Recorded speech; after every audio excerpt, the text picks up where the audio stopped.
روزانہ ایسے اسلامک واقعات سننے کے لیے ہمارے چینل کو سبسکرائب ضرور کریں۔ دوستوں، یہ کہانی ایک ایسی قوم کی ہے جس نے خود کو سب سے طاقتور سمجھا اور پھر اللہ نے ان پر ایسا عذاب بھیجا جس میں ایک بھی شخص زندہ نہ بچا۔ یہ ہے حضرت ہود علیہ السلام اور قوم عاد کا سچا اور روح کانپا دینے والا واقعہ۔ دوستوں، جب قوم عاد کی عیش و عشرت اپنے انتہا پر تھی، اس وقت کے آسمان پر اندھیروں نے اپنی کہکشاں بکھیر رکھی تھی۔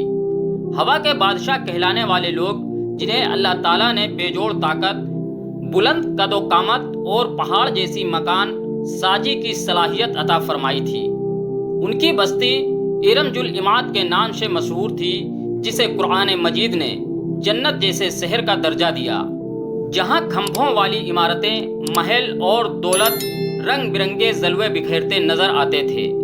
مگر ان تمام شان و شوکت کو دیکھ کر ان کے دلوں میں تکبر نے ایسا گھر کیا کہ وہ خدا کی نشانیوں کو فراموش کر بیٹھے۔ اللہ تعالیٰ نے اپنی رحمت سے ان کی ہدایت کے لیے حضرت ہود علیہ السلام کو رسول بنا کر بھیجا۔ حضرت ہود علیہ السلام کا نسب حضرت نوح علیہ السلام کے بیٹے سام سے جا ملتا تھا۔ آپ نرم مسکراہٹ اور بے حد شریف و باادب نبی تھے، جنہیں دیکھ کر انسان کی روح تک سکون پاتی۔ آپ نے قوم عاد کو پکارا، اے میری قوم، اللہ تعالیٰ کے سوا کسی اور کی بندگی مت کرو۔ اسی نے تمہیں پانی دیا، تمہیں طاقت دی، تمہارے لیے زمین سے نعمتیں نکالی، پھر تم کس چیز پر اتنا گھمنڈ کرتے ہو؟ مگر عاد کی قوم نے اپنی سرکشی کا راستہ اختیار کیا۔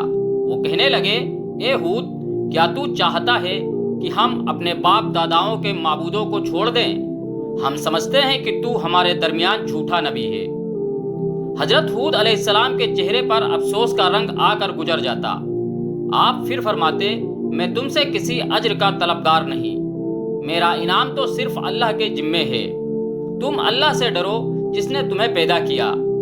مگر قوم عاد اپنی طاقت پر اتنی متمدن تھی کہ وہ پہاڑوں کو تراش کر اپنی عمارتیں بناتے، بادلوں پر حکومت کا دعویٰ کرتے، وہ تیز ہواؤں کی رفتار پر راج کرتے، وہ کہتے ہم سے زیادہ طاقتور کوئی نہیں۔ حضرت ہود علیہ السلام کے صبر کی بھی انتہا تھی۔ آپ روز صبح ان کے محلوں کے در پر جاتے، انہیں سمجھاتے اور فرماتے، خدا کے عذاب سے ڈر جاؤ، مگر انہوں نے آپ کا مذاق بنایا۔ ایک روز ان کے سردار سداد نے دعوت کا انتظام کیا اور ہود علیہ السلام کو بلایا اور کہا، دیکھو ہم کتنی بادشاہی رکھتے ہیں، اب بھی کہہ رہا ہے کہ ہم تباہ ہوں گے؟ حضرت ہود علیہ السلام نے نرمی سے جواب دیا، اگر تم ایمان لے آؤ تو یہ نعمت اور بڑھے گی، ورنہ اللہ کا عذاب تمہیں مٹی میں ملا دے گا۔ وہ ہنس کر کہنے لگے، عذاب لے آؤ اگر سچے ہو۔ یہاں سے اللہ کے حکم سے تبدیلی کا سلسلہ شروع ہوا۔ آسمان کی رونقیں رخصت ہونے لگی، بادل گھٹاؤں سے محروم ہونے لگے، بارش رک گئی، فصلیں سوکھنے لگیں، جانور ہلاک ہونے لگے۔ 3 سال تک اس قوم پر قحط سالی رہی۔ حضرت ہود علیہ السلام نے پھر دعا کی کہ اللہ اپنی قوم پر رحمت کرے اور انہیں ہدایت دے۔ آپ نے کہا، توبہ کرو، اللہ تم پر بارش کا بندوبست کرے گا۔ مگر عاد نے کہا، نہیں، ہم پھر بھی اپنے بتوں سے دوستی نہیں چھوڑیں گے۔ آخر اللہ نے فیصلہ فرما لیا کہ اب ان پر اپنا سخت ترین عذاب نازل فرمایا جائے۔ اچانک ایک دن آسمان پر دور سے بادل امید کی صورت میں نظر آئے۔ قوم خوشی سے جھومنے لگی کہ آہا، یہ تو بارش کا بادل ہے جو ہماری فصلوں کو زندہ کرے گا۔ مگر حضرت ہود علیہ السلام رو پڑے اور فرمایا، نہیں، یہ رحمت کے بادل نہیں، عذاب کے بادل ہیں۔ پھر اللہ تعالیٰ نے ریحن سرسر بھیجی، ایک سردی والی بے حد تیز ہوا، جسے قرآن میں بہت تیز اور شور مچانے والی آندھی کہا گیا۔ وہ ہوا اتنی سخت تھی کہ پہاڑ جیسے آدمی ہوا میں اڑ کر دیوار سے ٹکرا کر چتھڑے چتھڑے ہو جاتے۔ ان کی عمارتیں جنہیں بنانے میں سالوں لگتے، پل بھر میں ہوا کے جھونکوں نے خاک بنا دیا۔ 7 رات اور 8 دن تک وہ عذاب چلتا رہا۔ حضرت ہود علیہ السلام اور کچھ مومن ان کے درمیان سے بچ کر اللہ کے حکم سے ایک محفوظ جگہ چلے گئے۔ عاد کا نام و نشان غائب ہوتا گیا۔ وہ لوگ جو اپنی بلندی پر فخر کرتے تھے، مٹی کے ڈھیروں کی طرح زمین پر بکھر گئے۔ جب آخری ہوا کا دور گزرا تو زمین پر صرف خاموشی رہ گئی۔ کوہنی تک جسم خاک میں دفن روحوں کے چیخنے کی آوازیں ہوا میں جم گئی تھیں۔ اللہ تعالیٰ کے نبی حضرت ہود علیہ السلام نے ان تباہ شدہ جسموں کو دیکھا اور اشکبار ہو کر فرمایا، دیکھو اللہ کی قدرت، آج تم کہاں ہو جو کہتے تھے ہم میں سب سے زیادہ قوت ہے۔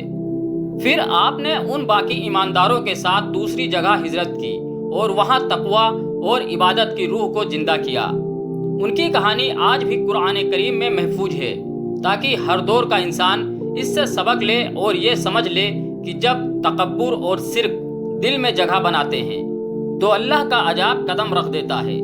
یہ روایت ہر مومن کے لیے ایک نشان عبرت ہے کہ زندگی کی نعمتیں ہوں یا قوت، سب کا اصل مالک صرف اللہ ہے۔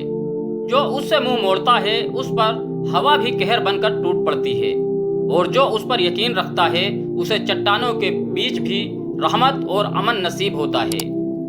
دوستوں، اگر اس سچی اسلامی کہانی نے آپ کے دل کو چھو لیا ہو تو ایک بار سبحان اللہ لکھ کر کمنٹ ضرور کریں، اور اگر آپ چاہتے ہیں کہ اگلی کہانی کسی اور نبی یا صحابی پر ہو تو اس کا نام ضرور بتائیے۔ ملتے ہیں اگلے واقعات میں، تب تک کے لیے سلام اور دعاؤں کے ساتھ اللہ حافظ۔